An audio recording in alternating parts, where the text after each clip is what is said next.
함께 읽으실 말씀 10편 19편 7절부터 10절까지의 말씀을 통해서 꿀보다 더 단 말씀이라는 제목으로 이 말씀의 은혜를 함께 나누겠습니다. 한 초라한 모습이 아니라 어두운 밤에 어느 집 담장 밑에 앉아 있었답니다. 그 모습을 보아하니 영락없이 도둑의 모습입니다. 그래서 지나가는 사람이 그 아이를 잡아서 이렇게 소리를 질렀다고 그래요. 너 여기서 뭐 하는 거야? 너 혹시 도둑 아니냐?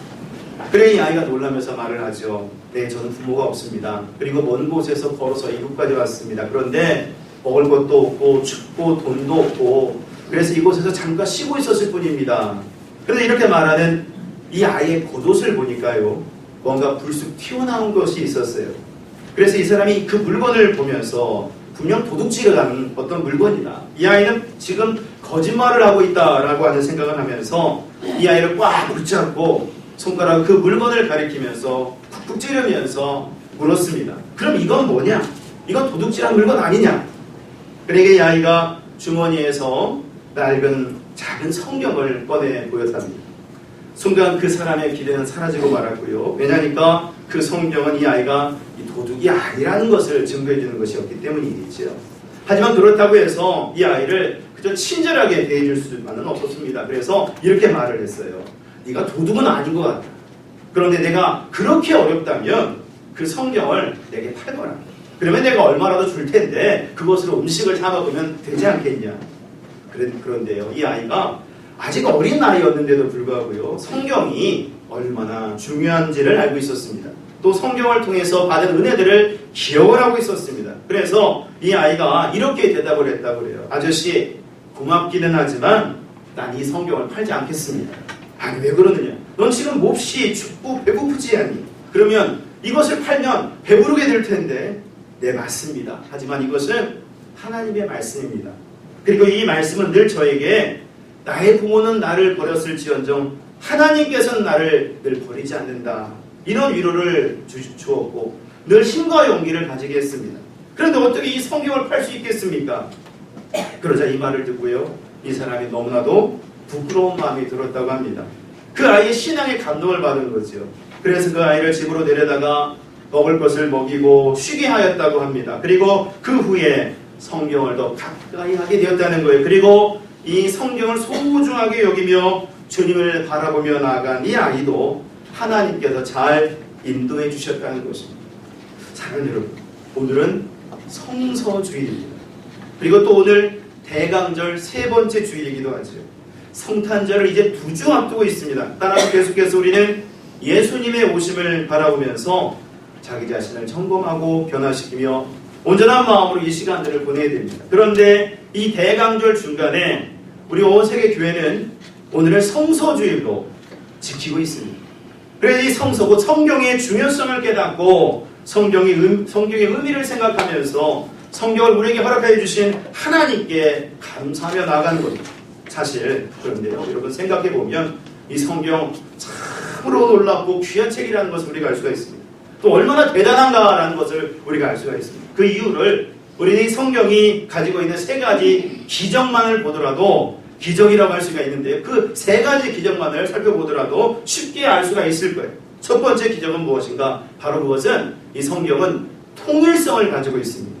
여러분 아시다시피 성경은 신구약 66권입니다. 구약이 37권, 신약이 27권이죠. 그리고 이 성경은 농부, 선지자, 어부, 시인, 정치가 등등 무려 40여 명에 이르는 저자들이 약 1600년 이상의 시간을 걸리면서 쓴 책입니다. 다른 언어와 다른 장소에서 쓰여진 책입니다. 그런데 그런 성경이 그 주제를 보게 되면요, 너무나도 똑같다는 것을 알 수가 있습니다. 말하려는 목적과 초점도 같다는 것을 알 수가 있습니다. 그야말로 통일성을 가지고 있다는 겁니다. 저자들이 다 모여 상의를 할 수가 있는 것도 아니었는데요, 그 내용에 있어서 일치를 이루고 있다는 것입니다. 그러면 어떤 일치된 주제와 초점을 가지고 있는 것일까요? 우리는 그것을 몇 가지 말씀을 찾아보면 쉽게 알 수가 있습니다. 자, 우리 먼저 우리 성경 창세기 3장 15절 말씀을 한번 스크린에 나와 있으니까 한번 같이 함께 읽어보도록 하겠습니다. 큰 소리로 읽겠습니다. 시작! 내가 너로 여자와 원수가 되게 하고 내 후손도 여자의 후손과 원수가 되게 하리니 여자의 후손은 내 머리를 상하게 할 것이요 너는 그의 발꿈치를 상하게 할 것이니라 하시고. 아멘. 말씀은 분명 여자의 후손에 대해서 말하고 있습니다. 남자의 씨를 받지 않은 여자의 후손, 그가 뱀의 머리 곧 악한 사단을 상하게 할 것이라 말씀하고 있죠. 또 이사야 9장 6절을 보시면 이런 말씀이 있어요. 자, 이 말씀도 조금 길지만 우리 같이 함께 읽어보겠습니다. 읽습니다. 시작. 이는 한 아기가 우리에게 낳고 한 아들을 우리에게 주신 바 되었는데 그의 어깨에는 정사를 메었고 그의 이름은 기묘자라 모사라 전능하신 하나님이라 영존하시는 아버지라 평강의 왕이라 할 것입니다. 아멘. 자, 이 말씀 한 아기가 난다고 합니다. 그런데 그 아기는 전능하신 하나님이시면서 평강의 왕이 되실 것이다. 기묘자가 묘사가 될 것이다. 이렇게 말씀하고 있어요. 한 아이에 대해서 언급하고 있습니다. 그런데 마태복음 1장 21절을 보니까 이런 말씀이 있습니다. 여러분 스크린 한번 보시기 바랍니다. 아들을 낳으리니 이름을 예수라 하라. 이는 그가 자기 백성을 그들의 죄에서 구원할 자이심이라 하니라. 예수님이 태어나실 텐데 그 이름의 뜻은 그들의 죄에서 구원할 자라라고 말씀하십니다. 그리고 성경의 마지막 책인 요한계시록 22장 20절을 보시면 이렇게 증거합니다. 우리 한번 말씀을 읽어볼까요? 시작. 이것들을 증언하신 이가 이르시되 내가 진실로 속히 오리라 하시거늘 아멘. 주 예수여 오시옵소서. 자, 이 말씀 하늘 올라가신 예수님께서 다시 오시겠다라고 하시는 그런 약속의 말씀이죠. 그러니 잘 보십시오. 성경 처음부터 마지막까지 결국 모든 성경이 여러분 말하는 것이 결국 무엇입니까? 바로 예수 그리스도세요.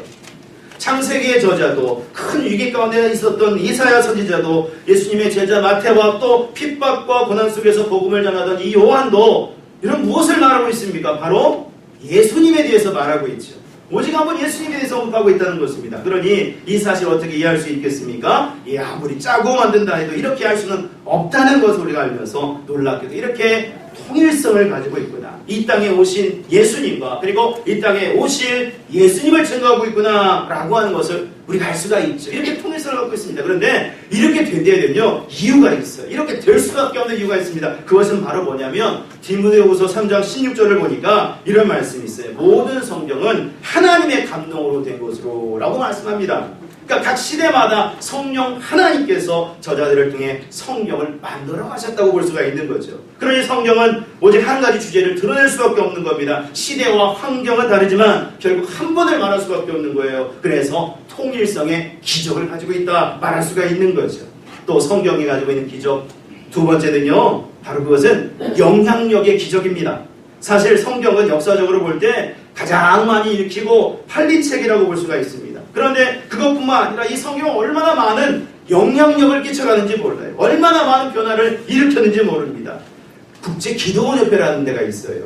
이 단체는 성경을 전 세계에 배포하는 일을 하면서 특히 호텔이나 여관 같은 곳에다가 성경을 비치하는 일들을 잘 하는데요. 근데 요즘은 이 무신론자들이 반발을 해가지고 어떤 곳은 막 이것마저 불가능하게 만드는 곳이 있다고 합니다. 그래서 정말 좀 어려움이 있다라는 얘기를 들은 적이 있는데요. 그러나 지금도 끊임없이 성경을 보급하고 있는 단체가 국제기도원협회죠. 그런데 이 단체 예전에 이 총무님이 서울을 방문해서 강연했던 적이 있는데 이런 유명한 말을 남겼어요. 10년 내에 결실을 보려거든 나무를 심으십시오. 50년 내에 결과를 얻으려거든 사람을 키우십시오. 그러나 영원의 결실을 원하시거든 성경을 심으십시오. 그 이유는 이렇습니다. 첫째, 성경에는 구원의 길이 있습니다. 둘째, 성경에는 의로운 삶에 대해서 말하는 것이 있습니다. 세 번째, 악의 유혹을 이기는 길이 있습니다. 그리고 네 번째, 그리스도인으로서의 참 봉사의 길이 있습니다. 무슨 말입니까, 여러분? 성경을 통해서 한 사람이 구원받고 변화되고 보다 올바른 삶을 추구하게 되며 인생의 참된 의미를 발견하게 된다는 것입니다. 그렇게 영향력을 끼쳐간다는 거예요. 일본의 한 여학교 기숙사에 강도가 침입을 했다고 합니다. 강도는 잠을 자던 여학생들에게 칼을 들이대면서 값진 물건을 다 내놓으라고 그랬죠. 그래서 학생들이 겁에 질려서 돈과 폐물과 모든 가지고 있는 모든 것들을 다 주었습니다. 그런데 이 강도가 물건을 다 챙겨가지고 막 나가려고 하는데 한 여학생이 소리를 쳤대요. 아저씨, 저 책상에 있는 저 값진 물건 왜 안 가져가세요? 이 강도가 그래 쳐다보니까, 책상을 쳐다보니까 거기에 성경책 한 권이 있는데요. 값진 물건이라고 하니까 그걸 들고 나간 겁니다. 그래서 이제 그 모든 물건들을 시장에 가다가 이제 가지고 나가서 팔게 되었는데, 다른 것들은 다 팔려서 이제 이렇게 돈으로 바꾸게 되었지만 이 성경을 사가지고 온 사람이 없었다라는 거예요. 값진 물건이라고 분명히 그 학생이 말을 했는데 왜 안 팔리나 이런 생각이 좀 들었죠. 그래서 좀 의아한 생각을 가지고 있다가 결국 안 팔리니까 가지고 와가지고 책이니까 그 성경을 한번 읽어보자 해가지고 읽어가기 시작했답니다. 그런데 이 성경을 읽어가는데요, 이분이 감동을 받게 된 거예요. 이 강도가 감동을 받게 된 겁니다. 그러니까 감동을 받다 보니까 도저히 성경을 손을 놓을 수가 없는 겁니다. 계속 읽을 수밖에 없는 거예요. 그래서 계속 읽어가고 또 읽어가다 보니까 결국 어떻게 되었느냐, 회개를 하게 되었고 예수님을 구주로 믿고 구원받게 되었고 그 이후에는 변화된 삶을 살게 된 거예요. 그러다가 결국 이분이 어떻게 되느냐, 신학까지 공부하게 되어서 목회자가 된 것입니다. 그러면서 돌아다니면서 이 모든 일을 간증하게 된 거예요. 그런데 하루는요, 어떤 교회에 가서 이 간증을 하며 말씀을 증거하는데 앞에 앉아있는 한 여인이, 한 부인이 그 말을 듣더니 막 흐느끼며 울더라는 거예요. 그래서 순간 이제 이분의 말을 들어야 되겠다는 생각이 들어서 뭔가 간증할 것이 있으면 좀 말씀해 주십시오 라고 부탁을 했는데, 그분이 나와서 하는 말이, 여러분 옛날에 기숙사에서 그 강도에게 성경을 준 여학생이 바로 접니다. 근데 저는 그 이후에 그 강도를 위해 쉬지 않고 기도했습니다. 그런데 이렇게 이분이 목회자가 되어서, 목사가 되어서 복음을 전하니 어찌 감격스럽지 않겠습니까? 그러더랍니다. 이렇게 여러분, 성경은 한 사람의 태도와 마음과 생각을 바꿔놓습니다. 그래서 오죽하면 링컨 대통령이 성경은 하나님이 인간에게 주신 최고의 선물이라고까지 했을까요? 정말 성경은 놀라운 영향력을 가진 책입니다. 또 세 번째, 이 성경이 가진 기적, 그것은 바로 보존과 복음력의 기적입니다. 여러분, 인류 역사를 통해서 성경은 정말 사실 참 많은 탄압을 받아왔습니다.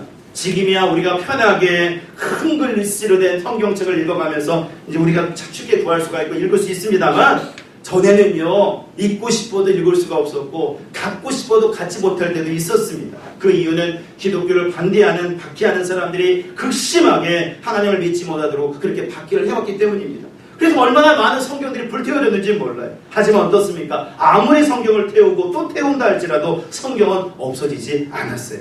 아무리 말살시키를 한다 할지라도 성경은 계속 보존되었고 지금까지 보급되어져 왔습니다. 많은 사람은 그래서 그렇게 읽게 되었고 은혜를 체험하게 된 것이죠. 다른 책들이었다면 이런 탄압을 받게 되었을 때 다 없어졌을 거예요. 그렇지만 성경은 그렇지 않았습니다. 계속 이어져서 이렇게 우리가 읽을 수 있게 된 것입니다. 그러니 이런 보존과 보급의 기적만 보더라도 성경은 정말 놀라운 것이다, 이렇게 알 수가 있는 거죠. 이렇게 성경은 정말 기적적인 것을 담고 있는 귀한 책입니다. 자, 그렇다면 이처럼 놀라운 책인 이 성경을 여러분들은 어떻게 대하고 계십니까? 어떤 마음과 제사로, 어떤 마음과 자세로 읽고 계십니까? 혹 귀찮은 것으로, 혹 시대에 뒤떨어지거나, 아니면 재미없는 책으로, 아니면 자신이 교회를 다닌다라고 하는 것을 나타내는 수단으로 주일에만 사용하는 책으로 이 성경을 대하고 있지는 않습니다. 어린 꼬마가 집에서 놀다가요, 탁자 위에 먼지를 뒤집어 쓴 채 놓여져 있는 검은색 표지의 책 한 권을 보게 되었대요. 항상 움직이지 않고 늘 그 자리에 있는 책이었답니다. 어느 누구도 그 책을 읽는 것 같지 않았대요. 그래서 이 아이가 그 책을 집어 들고요, 엄마에게 가서 물었대요. 엄마, 이 책 누구 거예요? 그래, 엄마가 그럽니다. 어디 보자. 이거 성경인데 말이야, 하나님의 책이야. 그랬더니 아이가 그랬답니다. 그래요, 엄마? 그러면 이제 이거 하나님께 돌려드려요. 우리한테 별로 소용이 없는 것 같은데 주인한테 돌려드리시죠. 그랬다는 거예요. 혹 여러분, 우리가 이런 모습으로 성경을 대하고 있지는 않을까요? 우리가 다시 한번 우리 자신을 점검하면서 이제 성경을 바로 대하는 자세를 세워가야 될 것입니다. 그런데 오늘 말씀을 보시게 되면 우리에게요, 이 성경을 대하는 바른 자세를 증거해주는 말씀이 나옵니다. 그것이 무엇일까요? 자, 오늘 본문의 10절 말씀이에요. 여러분, 10절 말씀 우리 같이 함께 큰 소리로 한번 읽어보도록 하겠습니다. 10절입니다. 읽습니다. 시작! 금, 곧 많은 순금보다 더 사모할 것이며 꿀과 송이꿀보다 더 달도다. 아멘.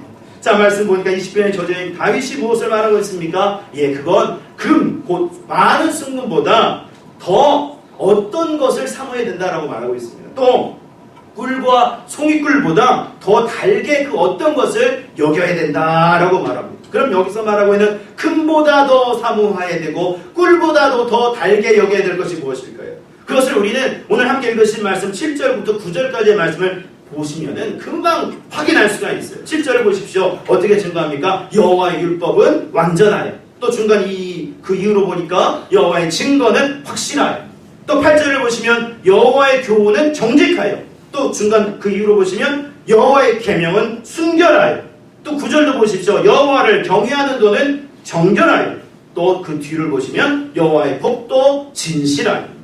보십시오. 여러 가지 말로 설명되어 있습니다만 한마디로 여러분 무엇이에요? 바로 하나님의 말씀이죠. 하나님 말씀이에요. 이 성경을 말하고 있는 것이죠. 따라서 지금 다윗은 하나님의 말씀 곧 성경을 금보다도 더 사모해야 되고 꿀보다도 더 달게 여겨야 된다고 말하고 있는 겁니다.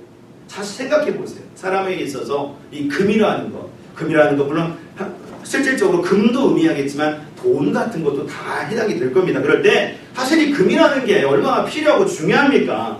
사실 아니라고 애써 부인한다 할지라도 정말 좋아하는 거 바로 금일 겁니다. 절대적으로 중요한 거죠. 왜냐하면 이게 없으면 살 수가 없기 때문에 또 이것이 없으면 사람의 가치를 인정받을 수도 없는 그런 우리가 시대이지 않습니까? 그래서 이 금을 얻기 위해서 얼마나 많은 사람들이 일을 하며 또 힘든 일도 마다하지 않고 일을 하고 또 참아가면서 괴로워하면서보다도 그럼에도 불구하고 참아가면서 얼마나 많이 일을 합니까? 이것을 얻기 위해서 그렇다는 거죠. 그래서 또 이걸 얻기 위해서 때로는 남을 해치기도 하고 또 속이기도 하고 뭐 그런 모습이 나타나고요. 그래서 이 얼마나 많은 영향을 받고 살아가는지 몰라요. 얼마나 좋아하는지 몰라요. 그런데 이 성경은요, 오늘 말씀은 분명히 말하기를 이런 금보다 더 많이 성경을 사모해야 됩니다 라고 말하고 있습니다. 또 성경은 이 꿀보다도 더 달게 이 말씀을 생각해야 된다라고 이렇게 말하고 있는데 사실 이 꿀이라는 게 얼마나 답니까 여러분? 얼마나 달콤하고 좋습니까? 그래서 이 꿀 너무나도 달고 좋다 보니까 예전부터 보면 여러분 행복을 상징하는 말로 이렇게 이 꿀, 헌이라는 말을 좀 사용하고 그러지 않았습니까? 흔히 사랑스럽고 친근한 관계, 특히 부부 사이에 헌이라는 말을 많이 쓰는데 그런데 이것도 생각해보면 이런 것도 있어요. 영어로 허니 할 때는 참 좋아요. 근데 그걸 번역해서 만약에 한국어로 만약에 한다 그러면요 꿀 해야 되거든요. 꿀 해야 돼요. 부부한테 남편한테 꿀 해보세요. 돼지 부르는 것 같이 돼버려요. 그냥 갑자기 한국말로 하면 조금 어색하게 됩니다. 그래서 그냥 영어로 부르는 게 낫겠다 이런 생각도 드는데 이런 이유가 있어요. 여러분 사오정이 오랜만에 아내와 함께 동창회에 참석하게 되었는데 시정일간이 사오정이 막 허니 아내를 부르더랍니다. 그러니까 옆에 있는 친구들이 좀 듣고 너무 많이 부르니까 좀 부담이 되더래요. 그래서 너무한다는 생각에 나중에는 막 짜증까지 나가지고 왜 그렇게 계속 헌이라고만 부르냐 그랬더니 이 사오정이 하는 말이 사실은 내가 3년 전부터 아내의 이름을 다 까먹어가지고 그렇게 헌이라고 불렀다 이렇게 말하는 이야기가 있더라고요. 어찌되었든 여러분 꿀은 정말 단 것입니다. 행복을 상징하는 말이죠. 그런데 여러분 성경은 말합니다. 하나님의 말씀을 꿀과 송이꿀보다 더 달게 여겨야 한다. 여기서 송이꿀이라는 것은 벌집에서 자연스럽게 흘러나온 그런 꿀을 말하는데 이 꿀 얼마나 달고 맛있겠습니까? 하지만 그것보다 더 달게 말씀, 이 성경을 대해야 된다라고 말씀하고 있어요. 그것이 하나님께서 기뻐하시는 것이고 또 하나님이 우리에게 은혜를 주시는 방법이 된다는 거예요. 그렇게 나아가면 은혜를 주신다는 거예요. 그럴 때 오늘 말씀을 잘 보시면 그렇게 꿀보다도 더 달게 여기고 또 금보다도 더 사모하는 마음으로 말씀을 사모하며 나갈 때 하나님께 주시겠다고 하신 은혜의 약속들이 나와 있는 것을 볼 수가 있습니다. 첫 번째 그 약속은요 바로 말씀은 성경은 우리의 영혼을 살린다라고 말씀하고 있어요.